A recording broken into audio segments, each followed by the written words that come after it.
ಈಗ ಬಸವಣ್ಣನವರು ಹೇಳಿದ್ರು 850 ವರ್ಷಗಳ ಹಿಂದೆ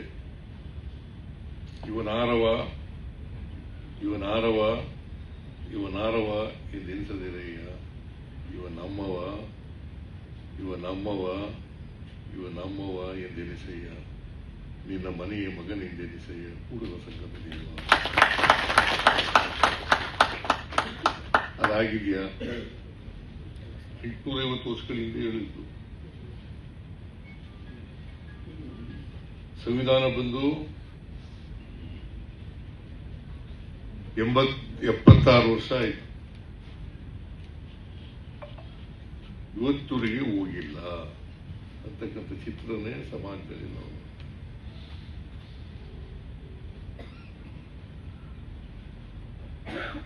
ನನಗೆ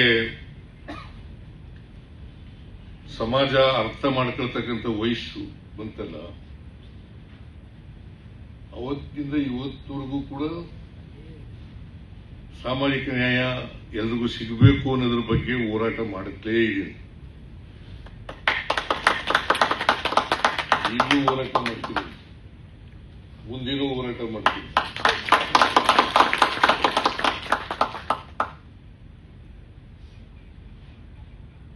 ಇದು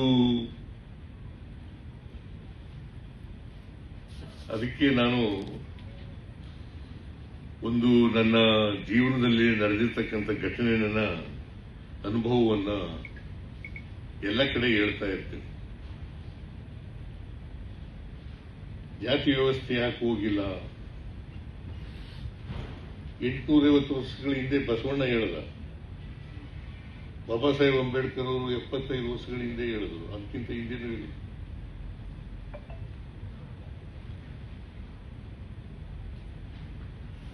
ನಾನು BSc ಓದ್ತಾ ಇರುವಾಗ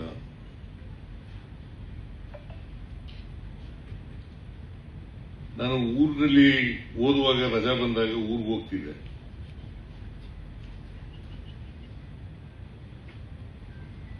ನಮ್ಮಪ್ಪ ಒಂದು ಕೆಲಸ ವಹಿಸಿದ ನನಗೆ.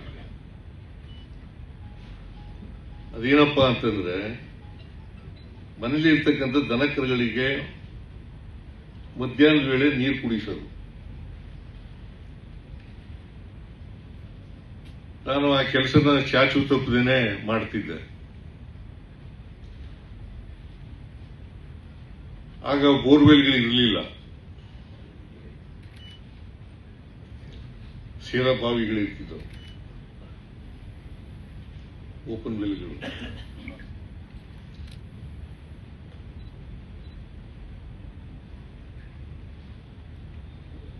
ನಾನು ಬಾವಿಯಿಂದ ನೀರು ತಗೊಬಂದು ದನಕರುಗಳಿಗೆ ಕುಡಿಸ್ತಿದ್ದೆ. ಆ ಬಾವಿನಲ್ಲಿ ಗುಬ್ಬಚ್ಚಿಗಳೆಲ್ಲ ಇರ್ತಿದ್ದವು.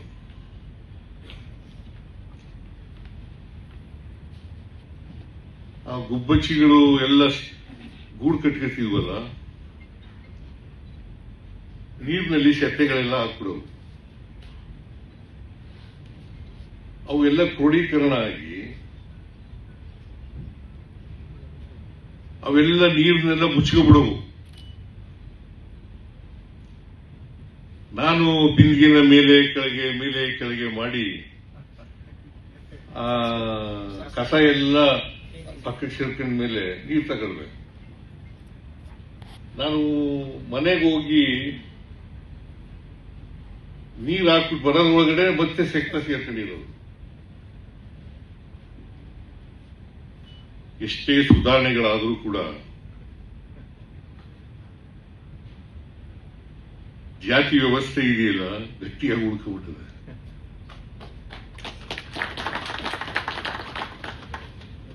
ಮತ್ತೆ ಅದೇ ಕೆಲಸ ಮಾಡಬೇಕು. ಕಸ ಎಲ್ಲ ದೂರ ಹೋಗ್ಬೇಕಾದ್ರೆ ಮತ್ತೆ ಬಿಂದಿಗೆನ ಮೇಲೆ ಕೆಳಗೆ ಮಾಡಬೇಕು.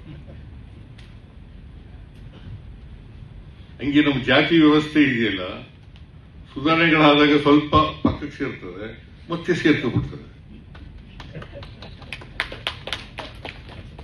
ಹಿಂಗೆ ಜಾತಿ ವ್ಯವಸ್ಥೆ ಇದೆಯಲ್ಲ, ಚಟ್ಟಬದ್ಧ ಹಿತಾಸಕ್ತರು ಬಹಳ ಮುಂದಾಲೋಚನೆ ಮಾಡಿಬಿಟ್ಟಿದ್ದಾರೆ. ಅದು ಪರಿಹಾರ ಏನಪ್ಪಾ ಅಂತಂದ್ರೆ, ಎಲ್ಲ ಜಾತಿಗಳಿಗೂ ಕೂಡ, ಶೋಷಿತ ವರ್ಗದ ಜಾತಿಗಳಿಗೆ, ಅಸ್ಪೃಶ್ಯರಿರಲಿ ಸ್ಪೃಶ್ಯರಿರಲಿ, ಅವರಿಗೆ ಆರ್ಥಿಕವಾಗಿ, ಸಾಮಾಜಿಕವಾಗಿ, ರಾಜಕೀಯವಾಗಿ ಶಕ್ತಿಯನ್ನು ತುಂಬದೆ ಹೋದ್ರೆ ಜಾತಿ ಹೋಗಲ್ಲ.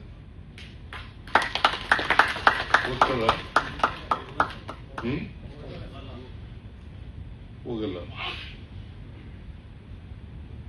ನಾನು ಅನುಭವ ಇದನ್ನ 3-4 ವರ್ಷ ಮಾಡಿದೆ. ನಾನು PhD ಓದುವಾಗ, ಲಾ ಓದುವಾಗ ಇವನ್ನೆಲ್ಲ ಮಾಡ್ತಾ ಇದ್ದೆ. ಅನುಭವದ ಮಾತು ಇದು.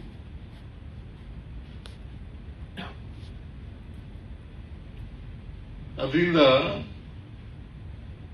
ನಮ್ಮ ಜಾತಿ ವ್ಯವಸ್ಥೆಗೆ ಲೋಹಿ ಅವರು ಹೇಳ್ತಾ ಇದ್ರು, ಜಾತಿ ವ್ಯವಸ್ಥೆಗೆ ಚಲನೆ ಇಲ್ಲ.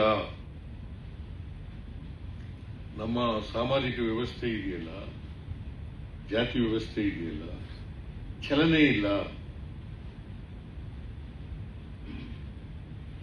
ಚಲನೆ ಸಿಕ್ಬೇಕಾದ್ರೆ ಆರ್ಥಿಕವಾಗಿ, ಸಾಮಾಜಿಕವಾಗಿ ಶಕ್ತಿಯಾಗಿ ಬರಬೇಕು.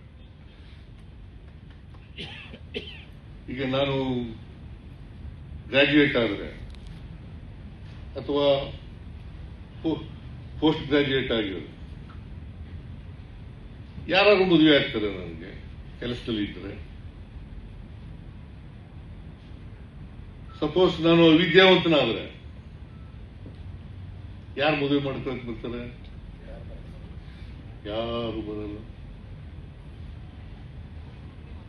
ಅದಕ್ಕೋಸ್ಕರ ಸಾಮಾಜಿಕವಾಗಿ ಶಕ್ತಿ ಬರಬೇಕು, ಆರ್ಥಿಕವಾಗಿ ಶಕ್ತಿ ಬರಬೇಕು.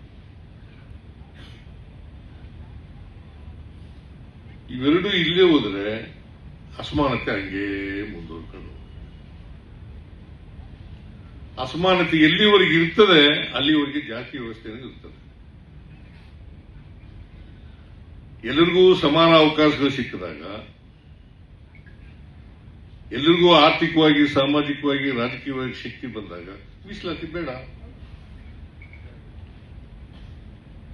ಬಹಳ ಜನ ಮೀಸಲಾತಿ ವಿರೋಧಿಗಳು, ನಿಮ್ಗೆಲ್ಲ ಗೊತ್ತಿರಬೇಕು, ಮಂಡಲ್ ಕಮಿಷನ್ ವರದಿ ಜಾರಿಗೆ ಬಂದಾಗ ಏನಾಯಿತು ಅಂತಕ್ಕಂಥದ್ದು ನಿಮ್ಗೆಲ್ಲ ಗೊತ್ತಿದೆ.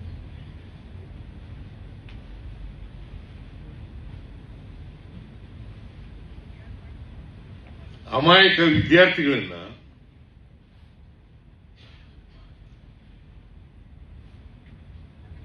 ನಿಮ್ಗೆಲ್ಲ ಕೆಲಸ ಸಿಕ್ಕಲ್ಲ, ಮೀಸಲಾತಿ ಬಂದ್ಬಿಟ್ರೆ ಅಂತ ಹೇಳಿ ಅವ್ರನ್ನೆಲ್ಲ ಎತ್ಕಟ್ಟಿ ಪ್ರಚೋದನೆ ಮಾಡಿ